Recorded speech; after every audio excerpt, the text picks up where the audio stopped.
Server कायनात की हदीस कि जो अम्वात होती हैं उनकी अरवाह घर आती हैं। पैगंबर सल्लल्लाहु अलैहि वसल्लम फरमाते हैं अरवाह मरहूमीन की खुसूसन वालिदैन की रूह जरूर आती है और वो इंतजार करती रहती है बच्चे हमारे लिए कुछ ना कुछ देंगे।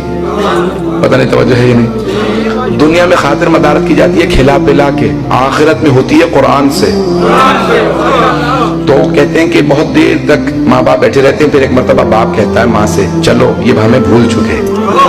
माँ कहती है नहीं आप चले जाइए शायद ये मुझे याद कर ले। तो रिवायत के अल्फाज है कि माँ अक्सर वहां पे रोकी कहती रहती है ए बच्चों तुम्हारी एक रात की नींद की खातिर मैं पूरी रात जागती रही थी, अब मैं तुम्हारी एक फातिहा की मोहताज हूँ, फातिहा ही पढ़ दो।